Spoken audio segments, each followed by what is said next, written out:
Hello and welcome to Behind the Bearcat. This is the podcast where the Northwest Missouri State University Career Services Office chats with Northwest faculty, staff, students, alumni, and friends to hear about their career journeys, how they got to where they are, and how they became Bearcats. I'm Career Services Assistant Director Travis Klein. And I'm Hannah Kristin, the Director of Career Services here at Northwest. And today's guest on our show is... I'm Kristin Little, and I am the new campus coordinator in Career Services. Welcome. Wait, you're the Career Services I'm the Career Services coordinator. I almost said internship coordinator on mine, which is why Hannah was laughing. Career She could see me do it. Coordinator. There we go. Perfect. I feel like this is a very appropriate introduction to this show. Welcome, Kristin. Let me get my card. Yes. Also, it's homecoming week, and it's Wear Your Favorite Team Day. So I, wanted to be clear that I'm not just sitting back here in my Snuggie, You're the smartest one of us all. Well, welcome, Kristin. It's very good to have you on the podcast and on the team as well. Thank you. So we really would like to just hear you revel us with your stories of how you became a bear. Like, how did you go to Northwest? I know you went to Northwest.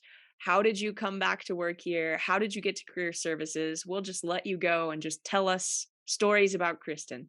Oh, so much pressure. Okay. Well, so I have always been a Bearcat.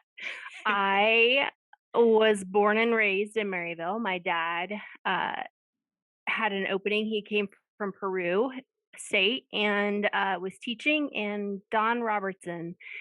And he became good friends, and Don told him of an art opening here at Northwest, and in 1969, the rest became history. So he started teaching in the art department here at Northwest, and I was born in 75. I don't know if I should say my age, I guess. And then I went to Horace Mann. So grew up on campus after school, going down to my dad's office. And what did your dad teach? Can you give us? So he taught ceramics and drawing was the majority. I mean, I'm sure he taught several different classes, but to my recollection, the majority was just ceramics and drawing. And then I went to college here. It was never a thought of going anywhere else. It was never even an inkling of I'm sick and tired of Maryville. I want to go spread my wings. I just couldn't wait to come to Northwest.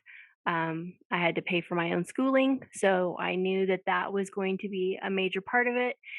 And so then I started college here at Northwest, where I worked my way through working in the president's office right off the bat. Susan Matson hired me, and I loved every single minute in that office, working for her and Claudia Beacom and President Hubbard at the time. And then I graduated and... Wait, hold on. Let's back up briefly. Okay. So your dad was an art professor. Yes. How did you decide what you were going to major in? Did you consider art? Were you interested? Or did you have other interests? So I'm a terrible subject when it comes to this, because I've worked in admissions the last 7 years of, what do you want to major in? And I had no idea what I wanted to major in. I came in undecided. For me, there are so many things that I enjoy doing that I could not wrap my head around. And especially in high school at, 17, 18 years old, I have to commit to one thing that I'm going to do for the rest of my life. And that was too much pressure for me. So I came in undecided. Lee Hageman had given me my first jewelry kit when I was, I don't even know, probably like 7 or 8 years old. I have always had an absolute love for jewelry. Fascinated of how you make it, the metals, watching it melt, the creativity behind making this thing that you wear. And so he gave me my first little kit, and it had like the saws, and it had the blades, and it had all of these tools and pliers in it. And so even though I was undecided and I had no idea what I wanted to major in, I knew I wanted to take jewelry classes. And so um, I'd always thought I would take these jewelry classes and never thought about the fact that he could retire and be gone by the time that I got there. And so when I started taking some courses, I obviously wanted to take art classes for sure. I loved it and knew I wanted to at least minor in it. Um, and then the first year I took jewelry class and I got to take out my kit. He announced he was retiring. So that was kind of a bummer. But yes, I absolutely took art classes, minored in it, wanted to have my dad for a teacher. A lot of people are like, why would you do that? That's a lot of pressure. Or the flip side of it was people going, oh, this will be easy A for you. You know, he's your dad. You'll do great. And it's not that simple. It doesn't work that way. Uh, You throwing a have never pot. spent hours trying Yeah. to get a pot to come to fruition on the wheel. I do not draw. So I barely got a B in that class. Um, but yeah, and then through that process of taking classes and trying to decide what I like to do, I also learned a lot of my difficulties and how hard it was for me to learn. Um, and a lot of that played into later on finding out by my junior year I had a learning disability. And from that, I knew that hands on activities, projects, were a major role in my success of being able to graduate and do well. And so, being the people person that I am, um, and loving to talk to people, I put that together with broadcasting and communications. And I have never regretted that decision whatsoever with majoring in broadcasting and being able to have all of those hands-on projects of the radio and the television and getting to know people and learning to write. And through that, there were some major impacts in my life, like Fred Lamer, um, really helped me graduate. Like when it came down to struggling through classes and getting done. But that was a big part of it, was being able to have those grades for hands-on projects. I think that's big. I don't think Mhm. enough people talk about that, right? Like it seems once you graduate college, it's like, oh, you did this thing, right? I think Yeah, people forget how some of us took a little longer than others I did take a little for longer. various reasons, you Yep, know. And then it's okay. yep. It's okay. I graduated. That's all that mattered. I Mhm. graduated with a with my degree in communications and minor in art. So, uh, What'd you do with that? so I use it every day, is what I like to say. But the funny thing is I left here. Um, so circling back, uh, Veronica Watkins, who actually now teaches ceramics in the art department, she and I became very good friends in the art world, and uh, through my dad, and she was a phenomenal student. And uh, through our friendship, you know, spending time together, she worked at a jewelry store called Marodi's in Kansas City. And I love jewelry. And so even though I took all these courses and got to take a couple classes with Lee before he retired, I still have always had this love for jewelry. So when I graduated, Veronica had been working kind of part-time, like through the summers. She's always from Kansas City, knew Carol for a long time, and would work for Carol. And so she introduced me to Carol at her wedding. Um, and that was that. So I moved to Kansas City and I went to work for Marodi's Midwest Jewelry in Kansas City with Veronica. Went on and did other things. She went on to grad school and did her own thing, but I went to the jewelry store to get my feet wet and dip into moving away from Maryville for the first time and exploring living in another place that I was not familiar with. Um, so I did that for a little over 3 years and absolutely loved it. But then spread my wings even further and moved to Alabama, to Birmingham, where I worked for an all women's private liberal arts Southern Baptist college. So mouthful. It's called Judson College in Marion, Alabama.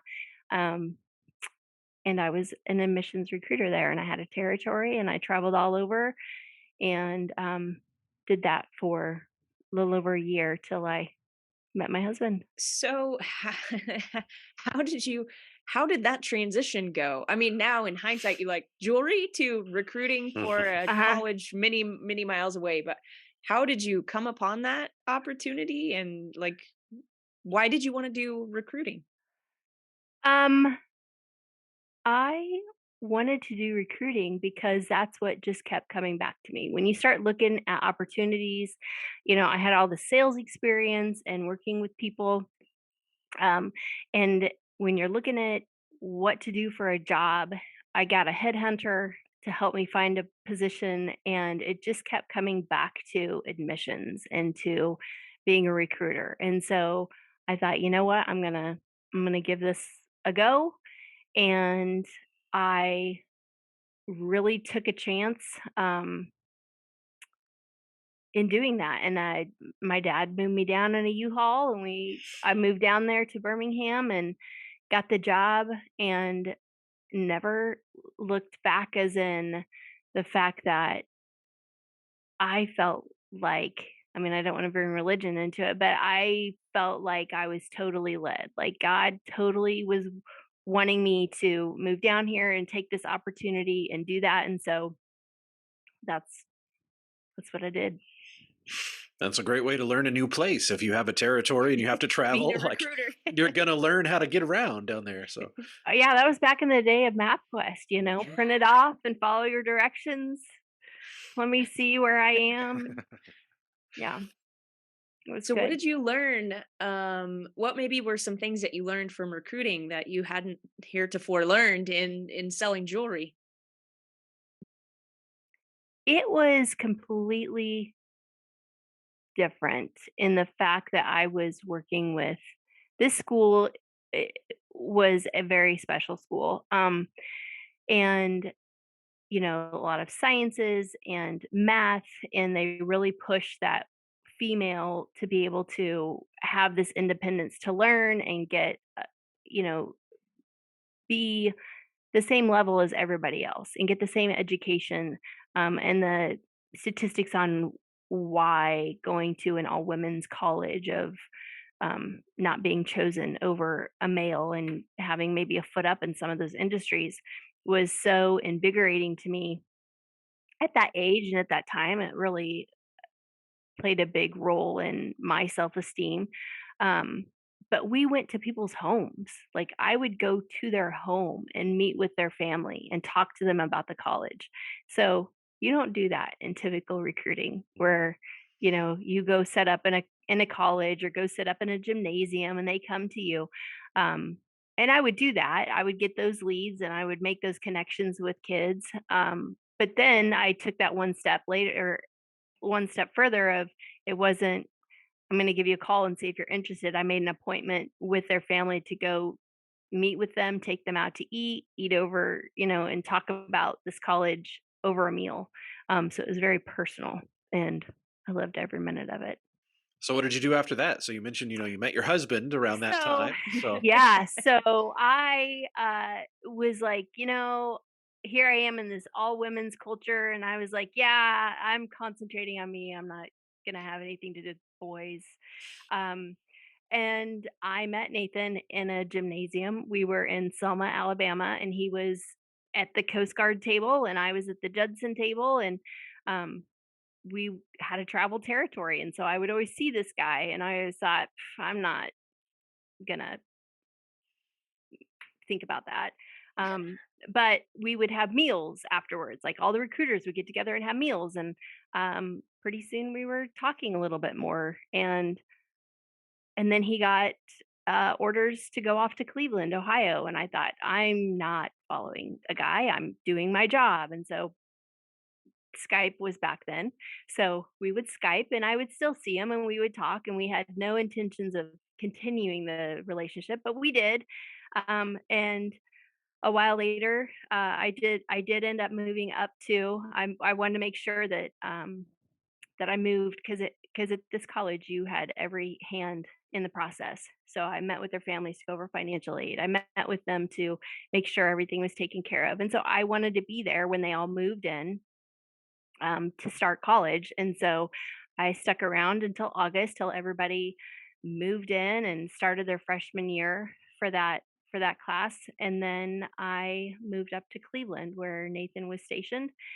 And um, less than a I don't know, 3 weeks. It was less than a month later, I got a job at another college called Bryant and Stratton College in Cleveland, Ohio. And then not but a few weeks later, Nathan surprised and proposed to me, and then I was in Cleveland. And so What were you doing at that school? Were you also same, recruiting? yeah, it was recruiting. I became a senior admissions representative, kind of over all the other recruiters that were in that office. And it was a whole nother world for me because it was downtown Cleveland.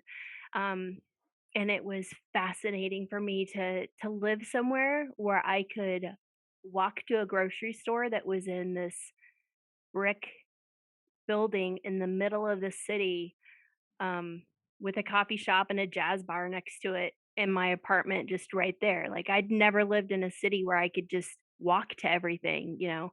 Um, and so I loved it. It was just obviously totally new and different. I went from living in Marion, Alabama, where it was dirt roads and I had no cell phone service, and you had to drive 30 minutes to some of the Walmart, to Cleveland, where I was like downtown, heart of it all, first city I'd ever lived in that had, you know, a professional basketball team, the Cavaliers, we had the Indians and the Browns. And so I could go to all these different athletic teams. It was fantastic. And I love just walking down the street to coffee shops and art openings. And it was very cool. So I did that as a recruiter. And that was different in the fact that those kids had to come to you. There was no traveling involved at all. They had to walk in the door um, and tell you they were interested in this college. And once they did, from there, then I helped them through every step of helping them fill out the application, helping them fill out the FAFSA, getting, you know, there were a lot of inner city kids that didn't have a high school diploma. So helping them get their GED and offering those classes and those tutoring sessions, like we did all that. So um, every single job had different facets of it. Um, and then Nathan, so by then I'm married to a man in the military, and when he gets orders to go somewhere, that's where you go. And so he had orders to go to Petaluma, California. I was pregnant with John and was going to be having a baby in April. And less than 8 weeks later, I was supposed to move across the country from Ohio to California with a brand new newborn, without my husband, and start a military wife life on a base uh, with a brand new baby. So that's what happened with that. Then I ended up driving cross country, literally pumping in one hand with the baby in the back. Nathan's driving another vehicle in front of me, and we drove cross country to Petaluma, California. So, and then we're stationed there for 4 years. How did you get back to Maryville?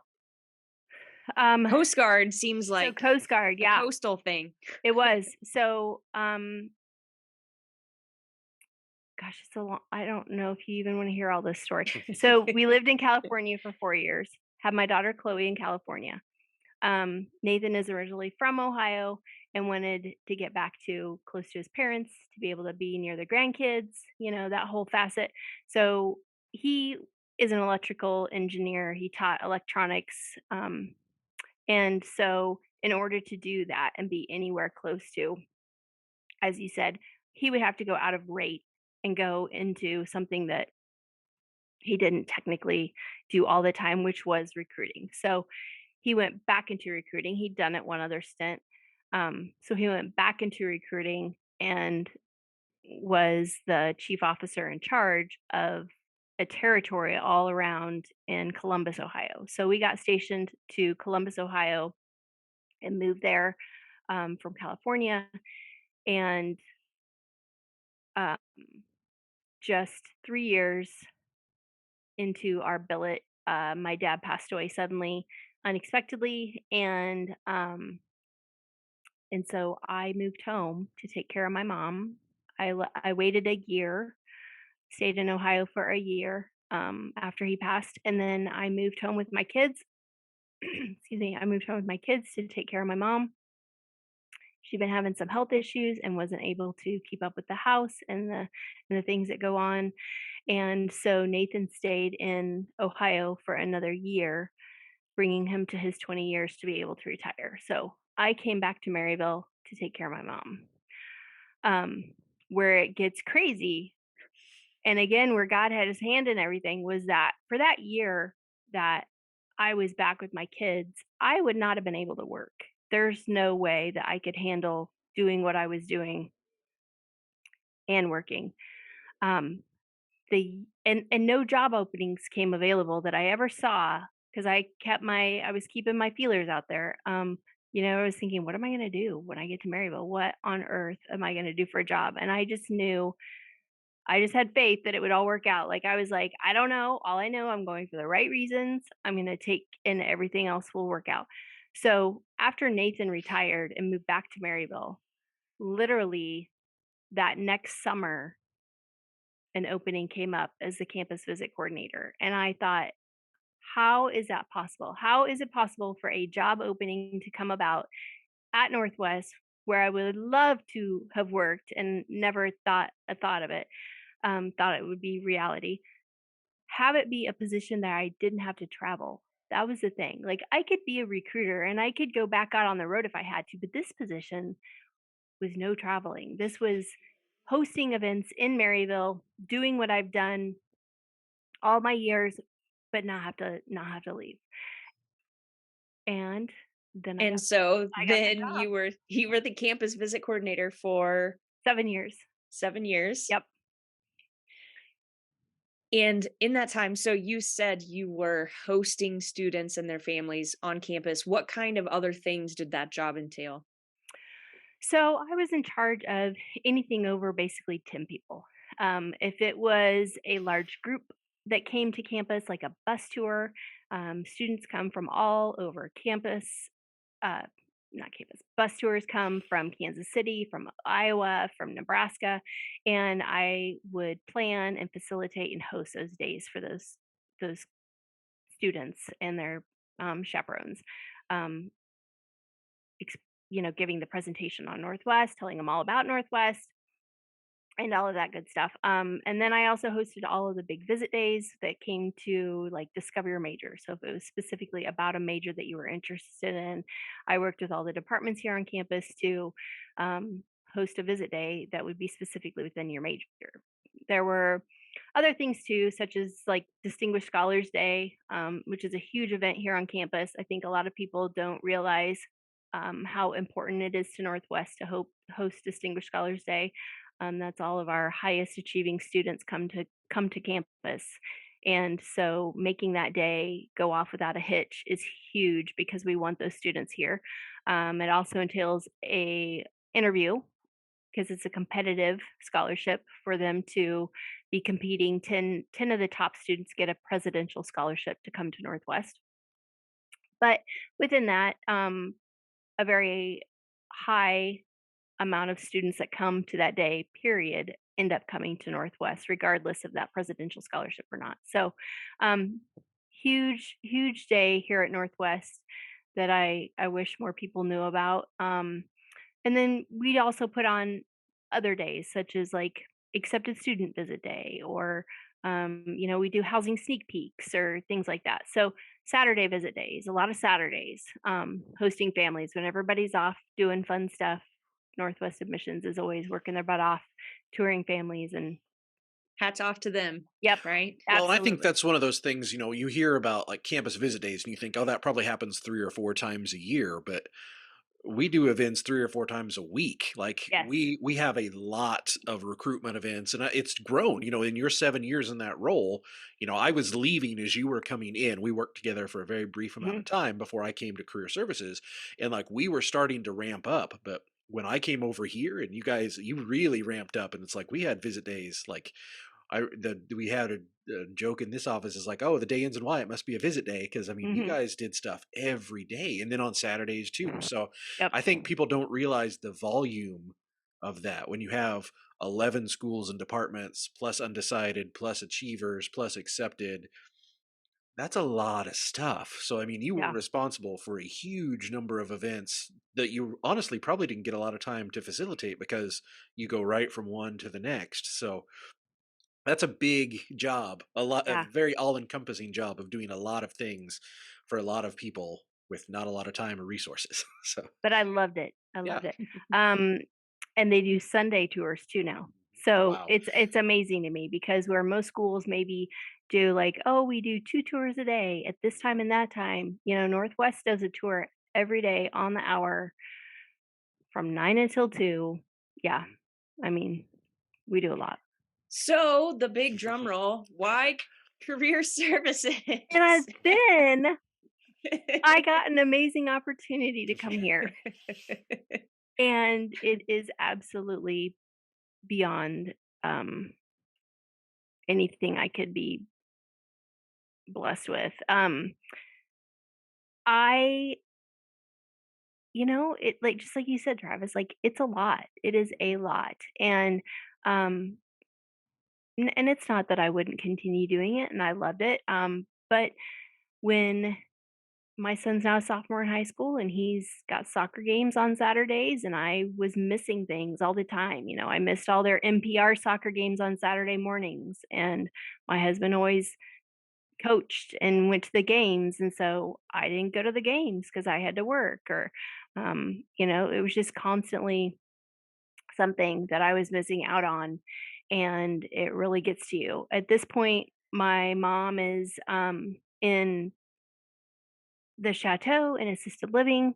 Um, and so she has a lot of health issues going on, and it's just there was nobody to take my place. If I was sick or I was gone, the day had to go on, and there's no backup for me. So it's a lot of pressure of that, and so um, I just uh, how what better place to be right now to have a team like this, to be able to walk into work every day and it's such a positive environment, um, and know that I have support and be And I'm able not gonna to. lie, those recruiting skills, as Travis, I mean, Travis is here too, right? As a recruiter, I think people don't understand that those skills are super valuable on the backside for us as well, right? To talk to employers, to make connections for students out in the world. We still connect with faculty and students all day long here, right? So Yeah. that relationship aspect of the piece, like that transfers over very well from admissions work, right? Those Mhm. relationship skills and just making connections with people, interviewing, events, basically Mhm. everything that we do matches up really well with admissions types of work. So it's a great fit, I think, for everyone Mhm. involved, really. Yeah, Well, I and still you get to see every family that comes through. yep. And you have the added benefit, you have all of that event planning experience that, I certainly didn't bring with me. I didn't The only events I You planned were didn't know my how to make a visits. Yeah. catering order. It was just my stuff. So you've got all of that you could, because, that's primarily how we interact with college students is through events and through walking into the room, walking into the office. So, you bring all of that experience, which will be very valuable for us too. So yeah, it's funny. The admissions to career services transition is real, just like the broadcasting to recruiter Uh-huh. transition is real too. I mean, I think all those skills, like it's a really good progression of you learn this, you use it here, and you use what you learn there for this, and Mm. it works really well, I think. That's a good So, point. I didn't think about that, but we have talked to enough people who mhm, that has kind of been a path for them that mhm, it's not an intuitive, when you're a student here, you don't right. necessarily know that that's sort of a connection. But yeah, how many interviews have we done? And recruiting is kind of Mhm. a big pull from that. Yeah, people always say, "Well, why did you go into broadcasting? You're not doing that." And I'm like, it was broadcast communications. Mhm. And just because I'm not in a TV station or in a radio station does not mean I am not using my communication skills every You single are day. broadcasting your Mhm. I communication am. every day. And marketing, communication, and all of those skills, they all dovetail really well together. So, yeah, Yep. Yes. Well, thank you for sharing your story with us, absolutely. Kristen. We're We're very so excited excited to to have you on have the you as a team. part of the Yes. team. Thank you. Thank you for having me on here. All right. And if you would like to see Kristen, feel free. Come in the Career Services Office, Admin 130, open Monday through Friday from 8 to 5. And that will do it for another episode of Behind the Bearcat. And we will talk to you next time. Hey guys, we hope you enjoyed that episode. If you did, be sure to give us a thumbs up below. That helps out. Also, if you've not done so yet, be sure to subscribe and hit the notification bell so you never miss a new episode. Also, we'd love to connect with you on social media. You can find Behind the Bearcat on Twitter, Instagram, and LinkedIn. Plus, the audio podcast comes out on Fridays on all the major podcast platforms. Thanks again for watching Behind the Bearcat, and as always, we'll talk to you next time.